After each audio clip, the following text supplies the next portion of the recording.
सर्व सोयाबीन उत्पादक शेतकरी मित्रांसाठी एक अतिशय महत्त्वाची बातमी. सध्या सोयाबीन बाजारामध्ये चांगले चढ-उतार दिसून येत आहे. कोणत्या बाजार समितीमध्ये सध्या सोयाबीन पिकाला जास्त दर मिळत आहे याची माहिती आपण सविस्तर व्हिडिओच्या माध्यमातून जाणून घेणार आहेत.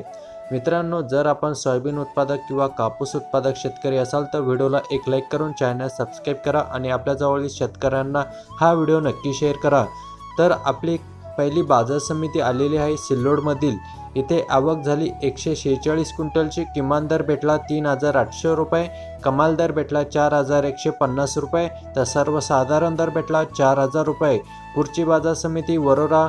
आवक झाली 172 क्विंटलची. किमान दर भेटला 3,400 रुपये, कमाल दर भेटला 4,321 रुपये, तर सर्वसाधारण दर भेटला 4,000 रुपये.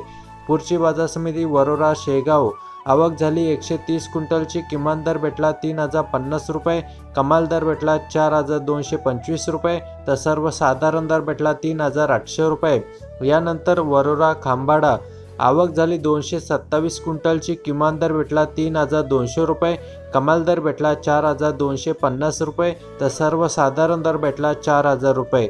यानंतर लास्ट बाजार समिती आष्टी कारंजा. आवक झाली 217 क्विंटलची. किमान दर भेटला 4,000 रुपये, कमाल दर भेटला 4,435 रुपये, तर सर्वसाधारण दर भेटला 4,240 रुपये. तर मित्रांनो, हे होते काही निवडक बाजार समितीचे सोयाबीन बाजारभाव. तर रोजचे रोज व्हिडिओ आपल्या चॅनलवरती येणार आहे, सोयाबीन बाजारभाव तसेच कापूस बाजारभाव. तर मित्रांनो, व्हिडिओ आवडला असेल तर जवळील शेतकऱ्यांना नक्की शेअर करा आणि तुमच्या जिल्ह्यामध्ये सोयाबीन पिकाला किती बाजारभाव चालू आहे कमेंट बॉक्समध्ये नक्की कळवा. धन्यवाद.